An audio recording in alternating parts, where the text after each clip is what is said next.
Welcome to this special edition of In the Lighthouse, your safe harbor from the storm, with your host, the Lighthouse Keeper, Daphne Collins, bringing you Heroes of the Old Testament.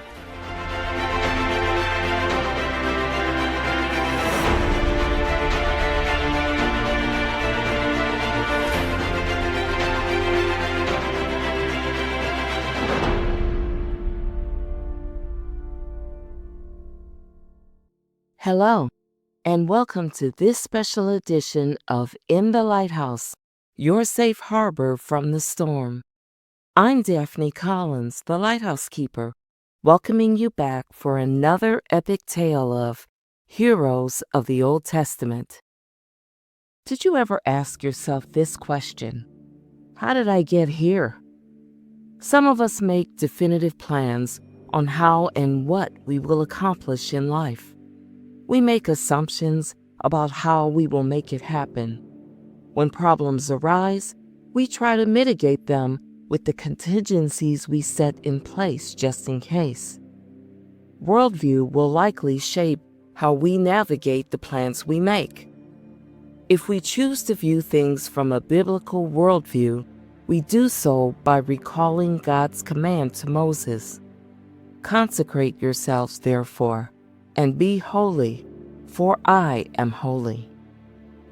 The truth is, being holy and trying to carry out our plans don't necessarily go hand in hand. The world rejects our determined adherence to holiness if it conflicts with its agenda.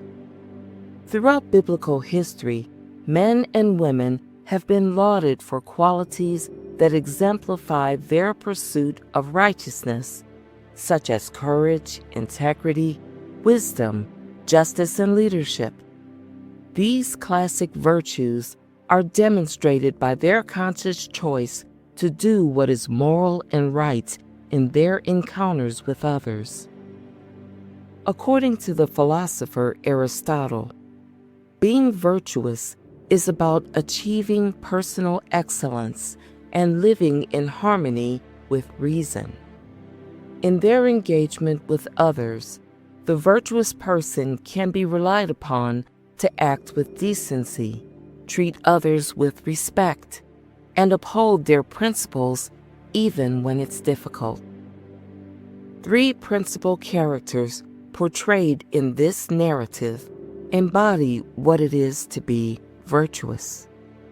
This episode, entitled Ruth, a Virtuous Woman, is a story about a woman from a pagan culture whom God chose as an ancestor of Jesus Christ. The author presents the reader with an important theme affecting the characters' outcomes. Their names serve as labels that predict or demonstrate their fate, which ironically fall within God's plan of redemption. Although not specifically cited in the Bible, a Jewish Talmudic tradition contends that, in addition to the Book of Judges, the Book of Ruth was authored by the prophet Samuel, Israel's last judge before they appointed a king to rule over the nation. Written sometime between 1030 and 1010 BC, the story was intended as both a cautionary tale and a continuation of the scrolls of Moses and Joshua. Samuel's purpose was to present a thematic and chronological account of that tumultuous period in Israel's history. Following the death of Joshua, it traces the lineage directly to King David, who eventually brought stability amid the chaos plaguing the land. The story is a beautiful depiction of God's covenantal faithfulness and provision of His people, Israel, despite their unfaithfulness and rebellion towards Him.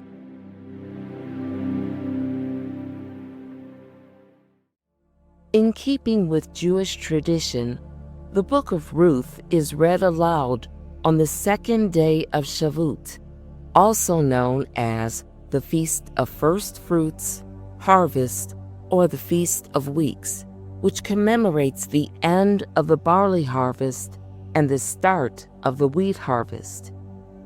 It is during this season of the year that certain historic events take place that shape God's salvific plan for humanity.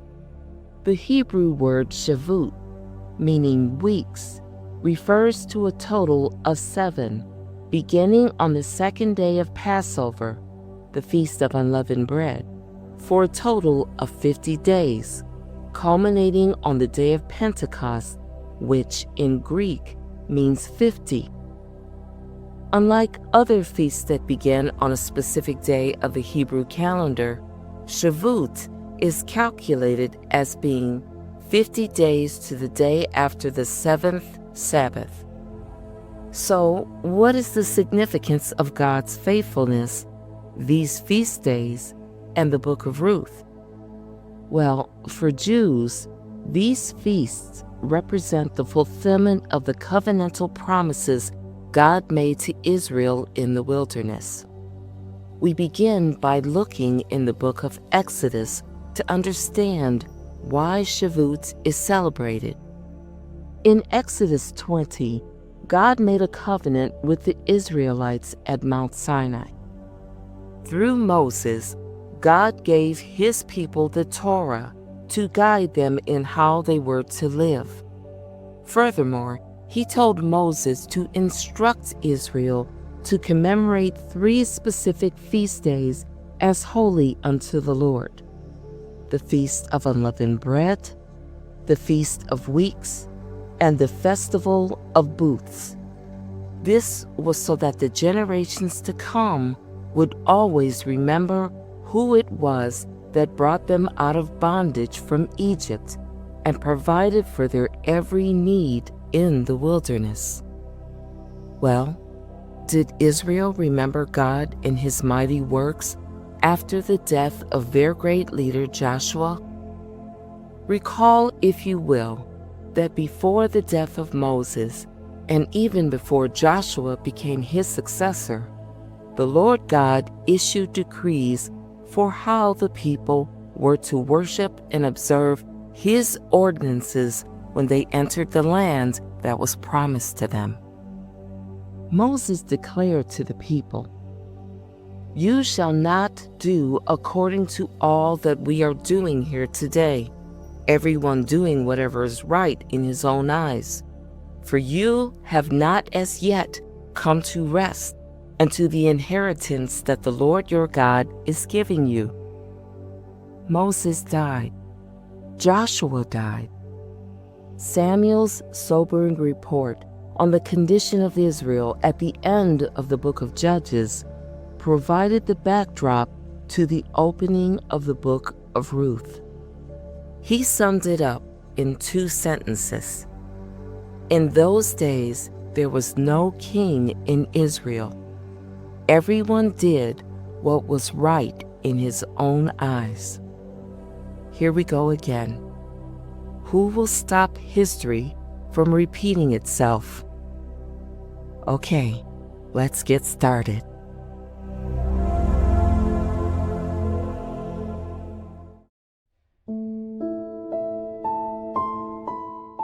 What's in the name?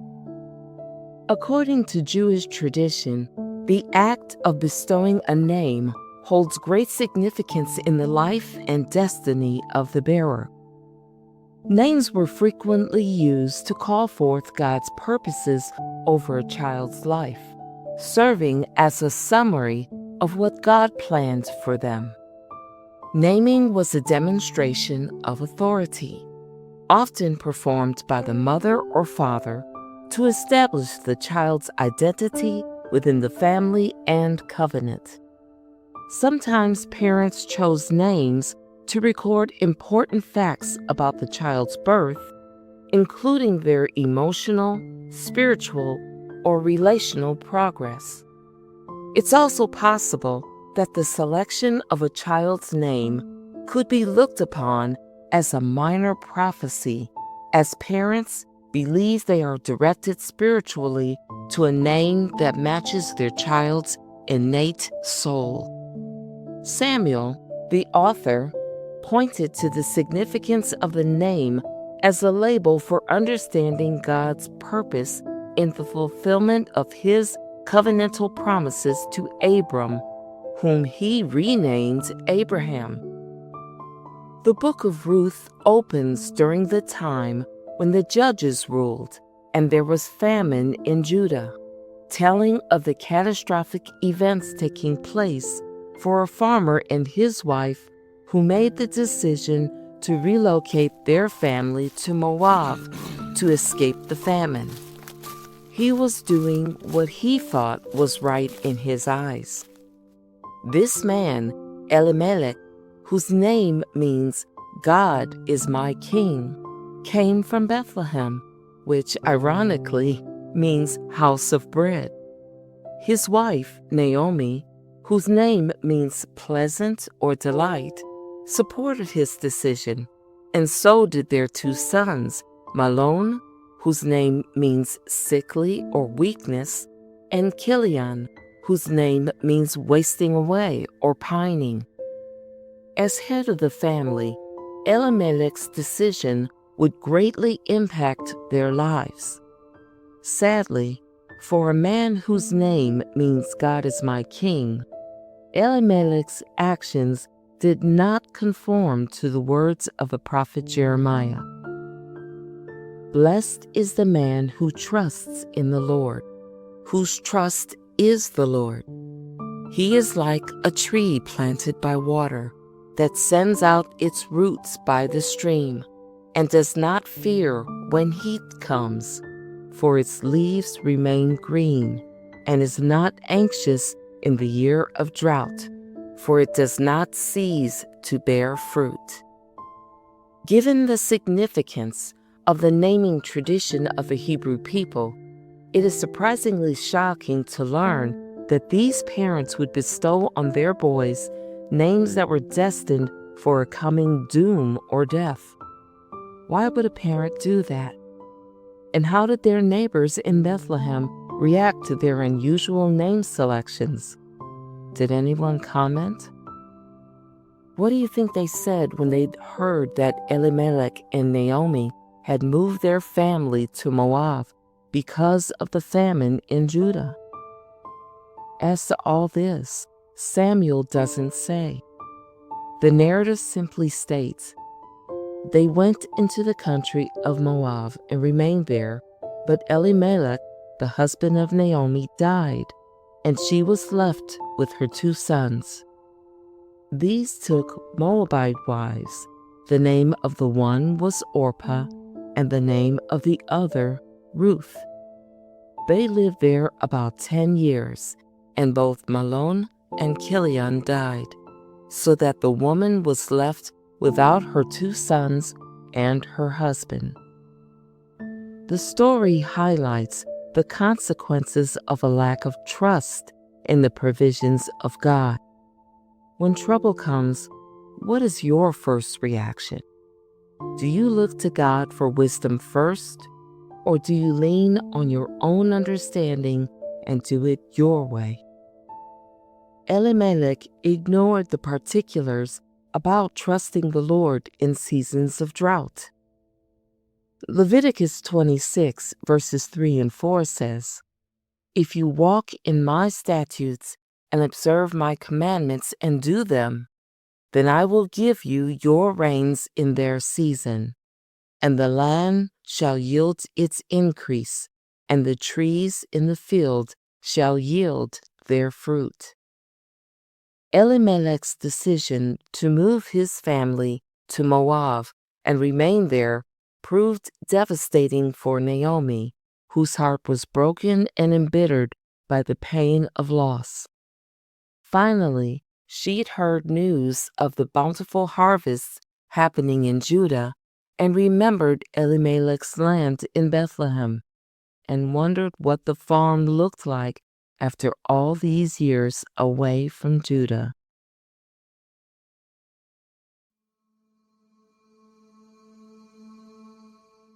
A widow's weeds. 3 widowed women were left with no visible means to care for their needs. Naomi looked through eyes of grief at the 2 young women standing before her. She loved her daughters-in-law and only wanted the best for them. They'd been married to her sons during the 10 years that Naomi lived in Moab.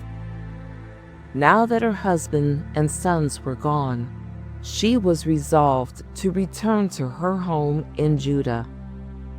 She encouraged Orpah and Ruth to return to their parents since they were still young and perhaps their parents could find them new husbands. And to lessen the potential for them to feel guilt or regret for separating from her, the older woman encouraged them with a blessing, another theme throughout the Book of Ruth. Naomi said to them, "Go, return each of you to her mother's house. May the Lord deal kindly with you, as you have dealt with the dead and with me. The Lord grant that you may find rest, each of you, in the house of her husband." Once again, the meaning of their names gives you a clue about their faithfulness to an unknown God versus a return to a pagan God they can see. Orpah's name means back of the neck, and Ruth's name means compassionate friend. A small test of faith was extended to the young Moabite women. A choice was offered.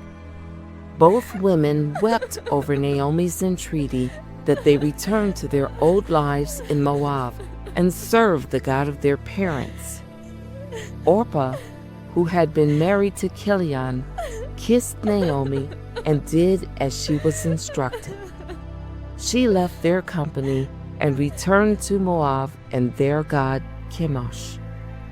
Ruth, who was married to Mahlon, and ever the loyal and compassionate friend, clung to Naomi and tearfully declared, "Do not urge me to leave you or to return from following you. For where you go, I will go, and where you lodge, I will lodge. Your people shall be my people, and your God, my God.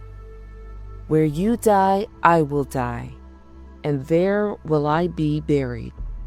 May the Lord do so to me, and more also, if anything but death parts me from you." Both women made their choice.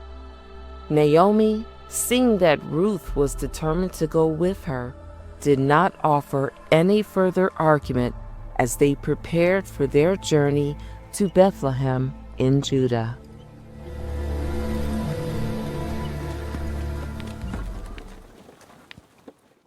Bitter waters. Naomi and Ruth arrived in Bethlehem at the beginning of the barley harvest and saw that the town was alive with activity. Naturally, the new arrivals drew attention and were met by the women of the town, who recognized Naomi, whom they hadn't seen for years. One of the older women spoke up and greeted them. "Is this Naomi?" Naomi turned and answered, "Do not call me Naomi. Call me Mara, for the Almighty has dealt very bitterly with me." The name Mara means bitter or bitterness and is used to represent profound grief, sorrow, and deep personal misfortune. She knew the women would understand her meaning and further lamented, "I went away full, and the Lord has brought me back empty. Why call me Naomi when the Lord has testified against me, and the Almighty has brought calamity upon me?" The term bitter water can be expressed metaphorically to describe a life of sorrow and turmoil resulting from disobedience to God. Naomi was referring to the decision made by Elimelech, whose name means God is my king, over a decade earlier, who fled Bethlehem, the house of bread, because of the famine in the land, and lived in a country and among a people they were prohibited from, Moab. Nevertheless, Elimelech moved his wife and sons to Moab and married them to Moabite women, thereby bringing judgment to their house. His folly became Naomi's cross to bear, widowhood, the loss of her sons, and impoverishment as the fruit of her loss. She knew that the law was clear concerning the Moabites and the Ammonites in the assembly of the Lord because of these nations' treatment of Israel when they crossed the Jordan River to lay claim to the land promised by God. When Ruth and Naomi finally arrived on the property that was abandoned years earlier to escape famine, Naomi's sorrow shone all over her face.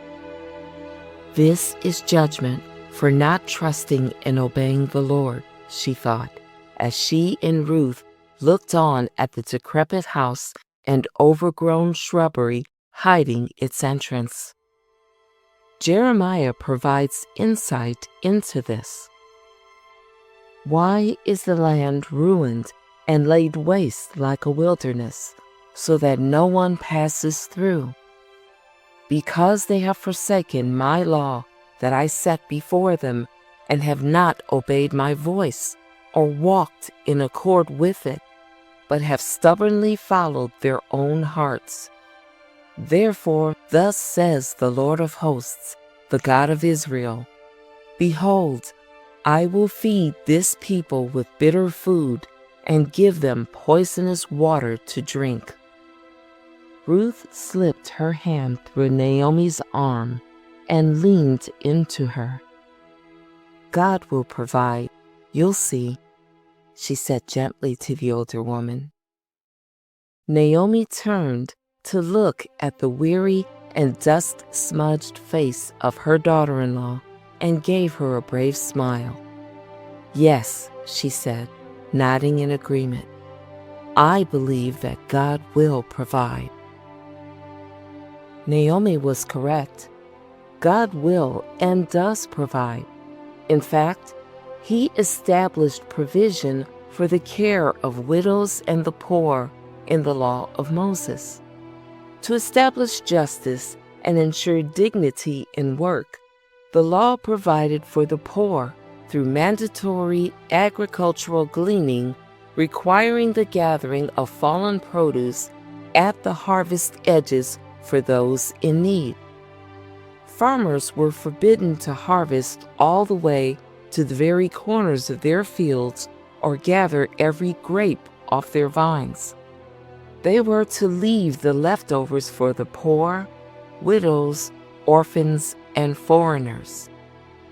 Leviticus 19, verses 9 and 10 instructs the landowner, When you reap the harvest of your land, you shall not reap your field right up to its edge, neither shall you gather the gleanings after your harvest. You shall leave them for the poor and for the sojourner. I am the Lord your God. This provision of the law was clearly understood by Naomi, who was not surprised when Ruth asked if she could glean behind the reapers of the barley harvest in the field of a man named Boaz, a close relative of Elimelech, whose name means strength and swiftness. Naomi, remembering this relative, agreed with Ruth's proposition to glean in his field. She recalled that there was yet another provision of the law that could be employed, which could secure Ruth's future and possibly ensure Malon's inheritance: the levirate marriage law. She encouraged Ruth to seek only to work in Boaz's field over any other. Another interesting theme employed in this short narrative is coincidence. The purpose is to point out the obvious to the reader, to observe that the main character just happened to be in the right place at the right time. Furthermore, this is to demonstrate God's hand and to highlight the overall theme of the story: redemption. Let's take a moment for this short break. When we return, we will continue with Ruth, a Virtuous Woman.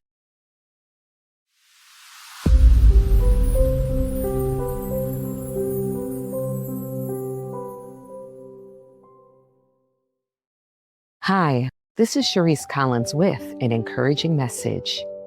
Today, let's delve into the profound concept of God's love. It's not just one of his many attributes, it's the very essence of his being. It's as significant as his holiness, his righteousness, justice, omnipresence, and omniscience. In fact, it's even the basis of his righteous vengeance and his wrath. This unique aspect of God's character is beautifully described in 1 Corinthians 13, verses 4 through 8, which states, "Love is patient, love is kind. It does not envy, it does not boast, it is not proud. It does not dishonor others, it is not self-seeking or easily angered. It keeps no record of wrongs. Love does not delight in evil, but rejoices with the truth. It always protects, always trusts, always hopes, always perseveres. Love never fails." God is the embodiment of love. As his image bearers, we too possess the same attribute, although, unlike our Savior, Jesus Christ, our love tends to be conditional. The most profound demonstration of God's love for us is revealed in John 3:16. "For God so loved the world that he gave his one and only Son, that whoever believes in him shall not perish, but have eternal life." This verse encapsulates the heart of our faith. God doesn't impose himself on us. We always have a choice. We respond to his love because of the agape love demonstrated by Jesus on the cross. This is the love that transforms lives, that offers hope and eternal life. The unconditional love offered by God through his apostle is found in 1 John 4, verses 15 through 17. "Whoever confesses that Jesus is the Son of God, God abides in him and he in God. We have come to know and have believed the love which God has for us. God is love, and the one who abides in love abides in God, and God abides in him. By this, love is perfected with us, so that we may have confidence in the day of judgment. Because as he is, so also are we in this world."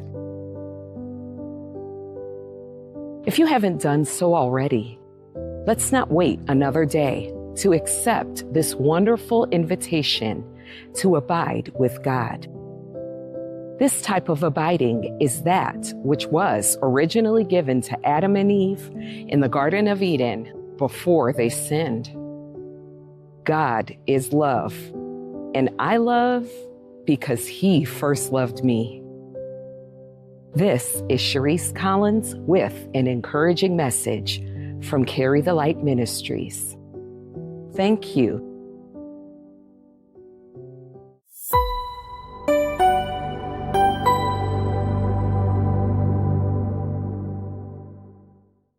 Welcome back.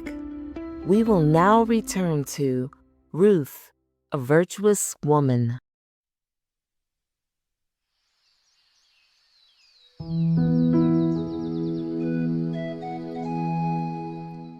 Serendipity. Ruth rose early the next morning and asked the reapers if this was the field of her husband's kinsman, Boaz. When they nodded yes, she asked where she could begin to glean the barley for widows and sojourners. They pointed out the spot where she could begin gathering behind the reapers. The text continues. She happened to come to the part of the field belonging to Boaz, who was of the clan of Elimelech. The young widow, newly arrived in Bethlehem, unknowingly drew a great deal of attention from the people around her. They treated her with the courtesy afforded any sojourner, but were wary because she was from Moab and the widow of Naomi's eldest son, Mahlon. While they watched her with hospitable suspicion, Boaz, the owner of the field, rode up on his horse and greeted his reapers with blessings. "The Lord be with you." And they answered, "The Lord bless you." Glancing around at the gatherers behind his men, Boaz noticed an attractive young woman busily gathering stalks of barley behind his reapers and asked his men about her. She is the young Moabite woman who came back with Naomi from the country of Moab. She said, "Please let me glean and gather among the sheaves after the reapers." So she came, and she has continued from early morning until now, except for a short rest, the men explained. Boaz had already learned about Naomi's return to Bethlehem and that she had lost her husband and sons in Moab. Widowed and destitute, she returned to Bethlehem with her daughter-in-law, who was also widowed. But it was this woman's character that stood out most to Boaz. It was because of her treatment of Naomi and her willingness to remain with her through hardship. She would have chosen to forsake the gods of her people and turn her heart to the God of their fathers for Naomi to bring her to Bethlehem. Knowing that it would be responsible to introduce himself as her husband's kinsman, Boaz approached Ruth and welcomed her. He offered her his protection and blessings. He cautioned Ruth gently. "Now listen, my daughter. Do not go to glean in another field or leave this one, but keep close to my young women. Let your eyes be on the field that they are reaping, and go after them. Have I not charged the young men not to touch you? And when you are thirsty, go to the vessels and drink what the young men have drawn." Amazed by his kindness shown to a foreigner, especially one from Moab, Ruth fell face down to the ground in a posture of thankfulness and asked him why she, of all people, should garner such favor. Not only did Boaz respond so favorably, but prayed blessings over Ruth. "All that you have done for your mother-in-law since the death of your husband has been fully told to me, and how you left your father and mother and your native land and come to a people that you did not know before.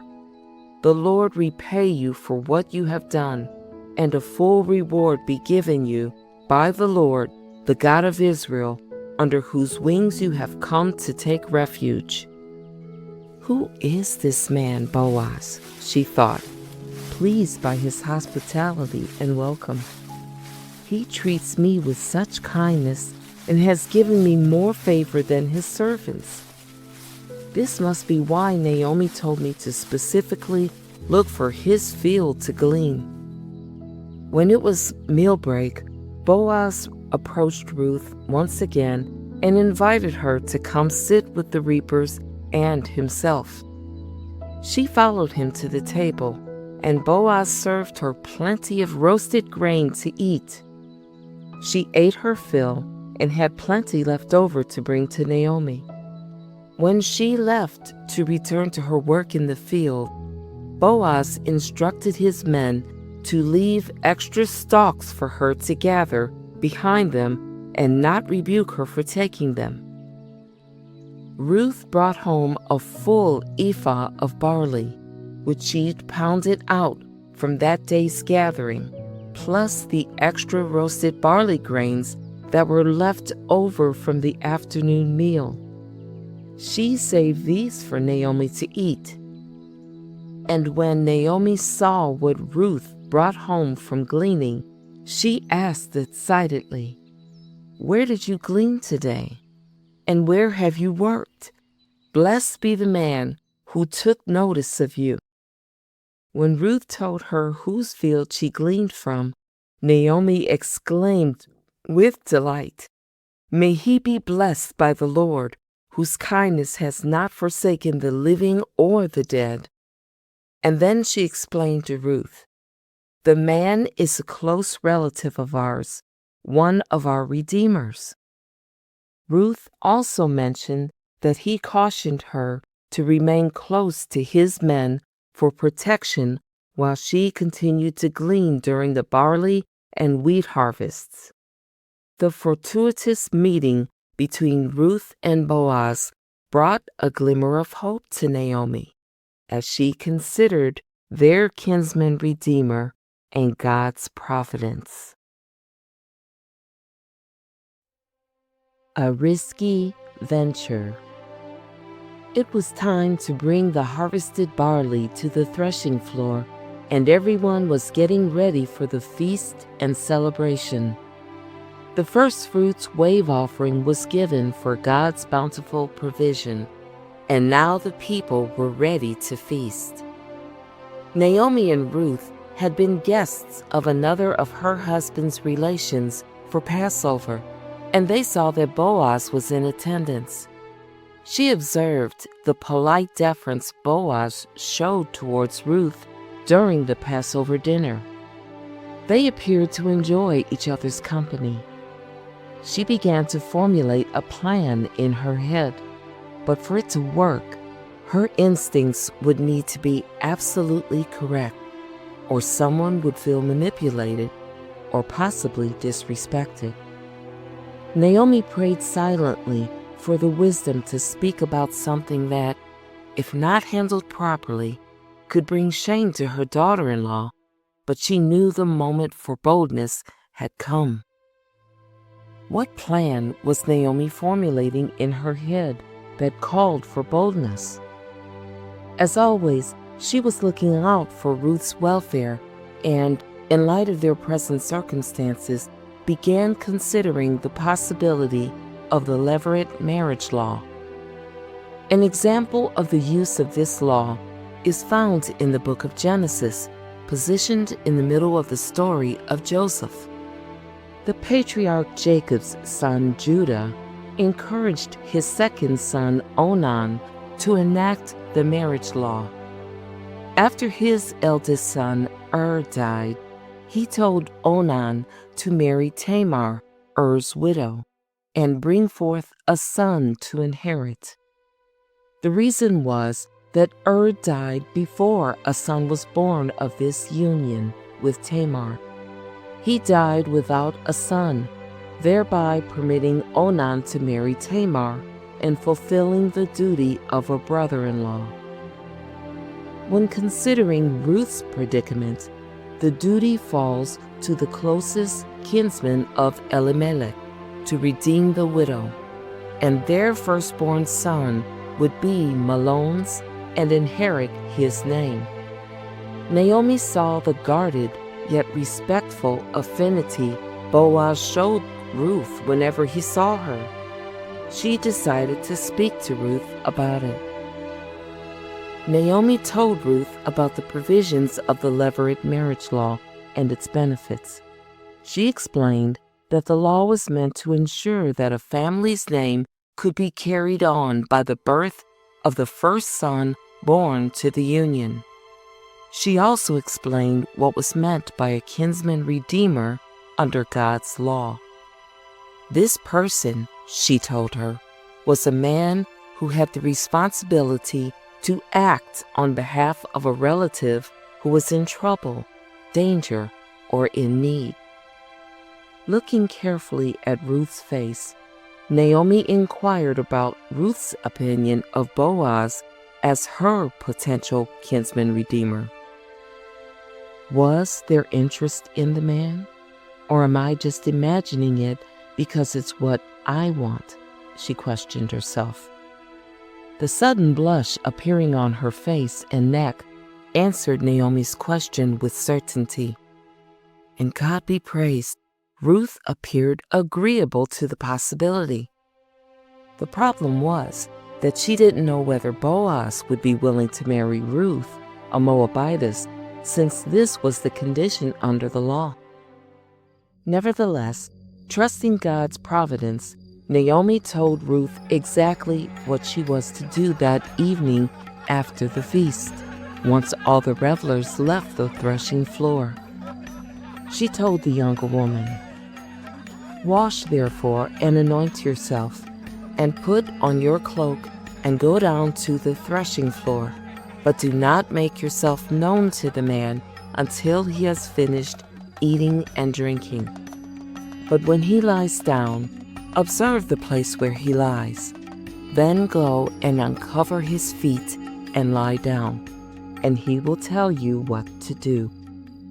Ruth did all that Naomi instructed her, even carefully following Boaz to where he was to sleep for the night amongst the heaps of barley.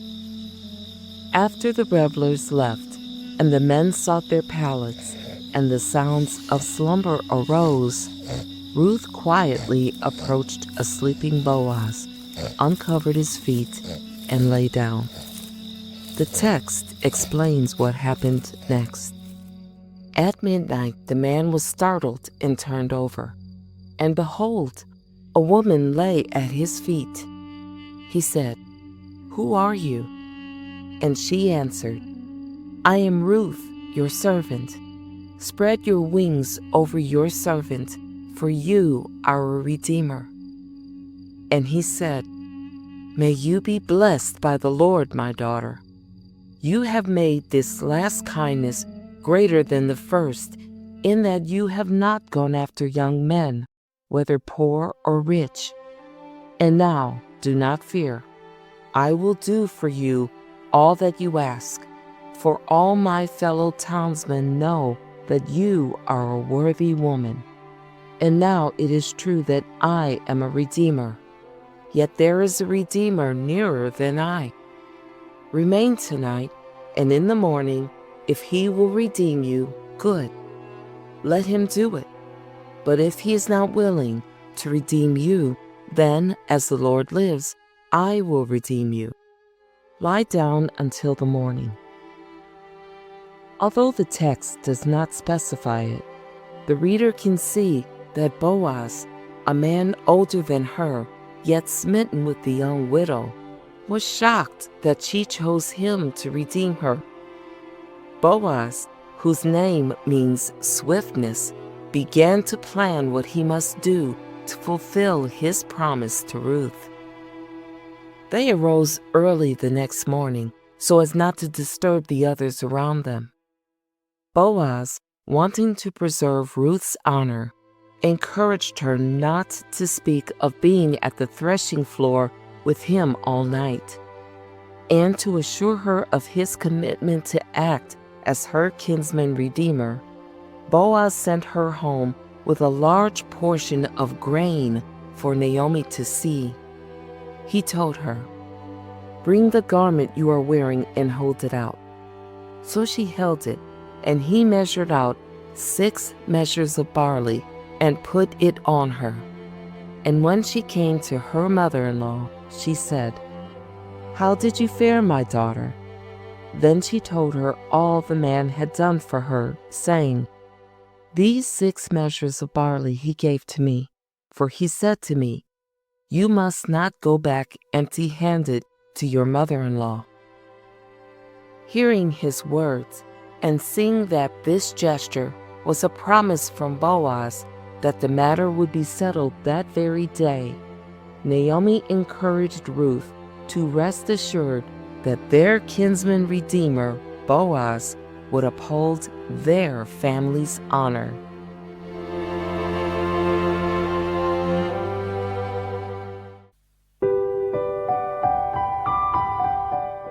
Redemption and blessings. Boaz proved to be all that Naomi presumed. He was clearly a godly and compassionate man, but he was also a man of business. The levirate marriage law was uppermost in his mind as he made his way that morning to the city gate to conduct his business transaction in the presence of witnesses. Dear listener, you might be wondering, what does conducting a business matter have to do with arriving at the city gate? Well, in the ancient Near East, men, particularly the elders and leaders, gathered at the city gate because it served as the center of public life, the town hall, the courthouse, a place for social gatherings, and the marketplace. This central hub was a fortified area with benches for the elders and leaders to sit and gather to conduct crucial legal, commercial, and administrative business. The city gate was where Boaz went to transact his business that day. And once again, listener, we see the invisible hand of God at work behind the scenes in yet another coincidence. It just so happens that the very relative with the actual legal authority to redeem the property was near the city gate when Boaz arrived. The story continues. Boaz had gone up to the gate and sat down. And behold, the Redeemer of whom Boaz had spoken came by. So Boaz said, "Turn aside, friend, sit down here." And he sat down. And he took 10 men of the elders of the city and said, "Sit down here." So they sat down. Then he said to the Redeemer, "Naomi, who has come back from the country of Moab, is selling the parcel of land that belonged to our relative Elimelech. So I thought I would tell you of it and say, buy it in the presence of those sitting here. If you will redeem it, redeem it. But if you will not, tell me, for there is no one besides you to redeem it, and I come after you." And he said, "I will redeem it." Then Boaz said, "The day you buy the field from the hand of Naomi, you also acquire Ruth, the Moabite, the widow of the dead, in order to perpetuate the name of the dead in his inheritance." Then the Redeemer said, "I cannot redeem it for myself, lest I impair my own inheritance. Take my right of redemption yourself, for I cannot redeem it." The unnamed relative who hosted the Passover dinner Naomi and Ruth attended initially wanted the land, but soberly changed his mind when he heard about the levirate marriage requirement that came with it. He explained how this transaction would impair the inheritance of his own family, and he forfeited his right over to Boaz as the next kinsman. He removed the sandal from his foot and handed it to Boaz in the presence of witnesses. The text explains. This was the custom in former times in Israel concerning redeeming and exchanging. To confirm a transaction, the one drew off his sandal and gave it to the other. And this was the manner of attesting in Israel. When the Redeemer said to Boaz, "Buy it for yourself," he drew off his sandal. Then Boaz said to the elders and all the people, "You are witnesses this day that I have brought from the hand of Naomi all that belonged to Elimelech, and all that belonged to Chilion and to Malon.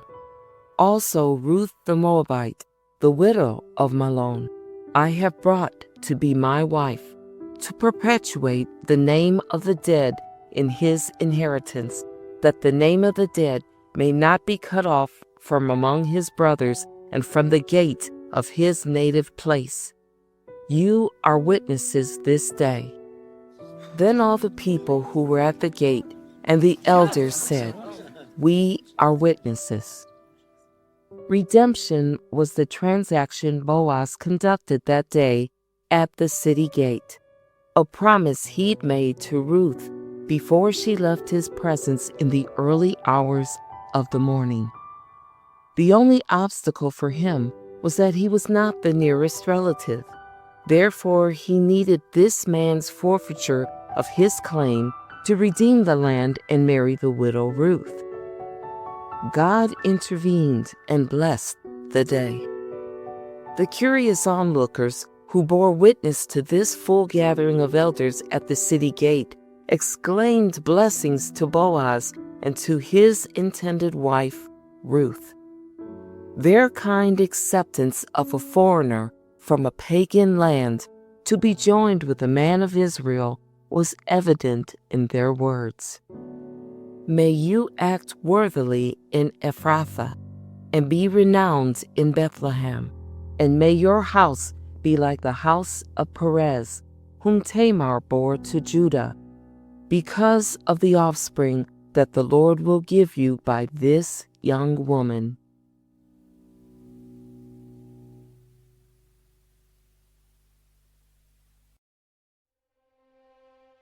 A Virtuous Woman.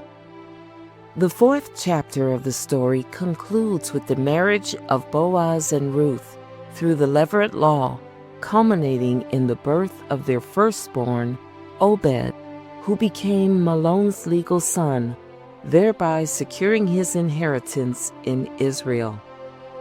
For Naomi, this was a restoration of her name and her standing within the community. Recall that she renamed herself Mara to describe the bitter life brought about by sinful disobedience to God. But because of her kinsman redeemer, Boaz, she could once again walk in the true meaning of her nature and name. The women said to Naomi, Blessed be the Lord, who has not left you this day without a redeemer, and may his name be renowned in Israel. He shall be to you a restorer of life and a nourisher of your old age. For your daughter-in-law, who loves you, who is more to you than 7 sons, has given birth to him. The writer inserts an interesting honor bestowed on the family by the women of Bethlehem. To honor Naomi's joy for the restoration of her family through the Levirate marriage law, the women named her grandson Obed as a token of their acceptance of her back into their community. The final paragraph in the Book of Ruth is meant to help the reader recognize the established Levitical proofs of family lineage for legal and religious standing. The writers of the ancient biblical text used genealogies to bridge large gaps in time to show God's plan as spoken through the prophetic word over the centuries. For instance, Samuel provides a brief genealogy of the ancestral lineage of Israel's second king. Now these are the generations of Perez. Perez fathered Hezron. Hezron fathered Ram. Ram fathered Aminadab. Aminadab fathered Nahshon. Nahshon fathered Salmon. Salmon fathered Boaz. Boaz fathered Obed. Obed fathered Jesse. And Jesse fathered David. The apostle and gospel writer Matthew, whose scriptural message was written for the Jews in Jerusalem, as well as those dispersed throughout the Roman Empire, opened his gospel with the book of the genealogy of Jesus Christ, the son of David, the son of Abraham. In this gospel, there is something unusual. Matthew was inspired to write it for the benefit of anyone reading it, especially a Jew. Matthew identified 4 women by name in the genealogy of Jesus Christ, and 3 of the 4 are from pagan nations: Tamar, Rahab, and Ruth. The last woman, Mary, the mother of Jesus, was a peasant girl from Nazareth and was also named in the genealogy. It is important that we understand that each of these pagan women came to know God by reputation, through his character, and by their choice to follow him. God accepted them despite their ethnicity, reputation, and background. Their conversions were so significant in biblical history that their names appeared in the genealogy of Matthew's Gospel. God's plan of redemption was revealed for all to see in the lineage of the one who was sent to this world to redeem and restore sinful man. Psalm 68, verses 4 and 5, is a praise to the God of redemption. Sing to God, sing praises to his name. Lift up a song to him who rides through the deserts. His name is the Lord. Exult before him. Father of the fatherless and protector of widows is God in his holy habitation. This biblical narrative is for those who have chosen to trust and wait on the Lord for their blessing to come to fruition. Waiting entails perseverance and trust, even when it seems as if God is ignoring your constant prayers. Here's an encouraging suggestion. Don't stop praying. The scriptures remind you to rejoice always, pray without ceasing, give thanks in all circumstances, for this is the will of God in Christ Jesus for you.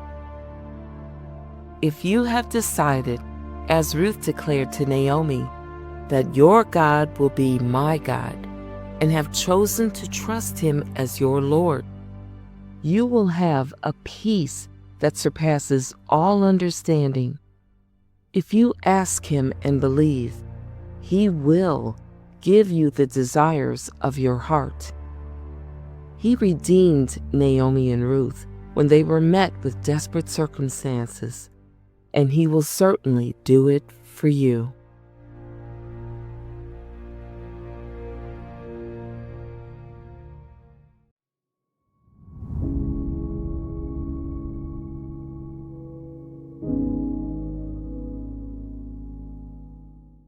I hope you enjoyed listening to this presentation of Heroes of the Old Testament, brought to you by In the Lighthouse, your safe harbor from the storm.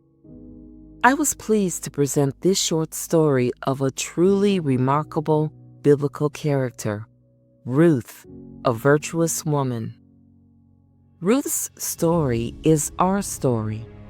At one time or another in the life of the Christian, we find ourselves in unfamiliar and foreign places.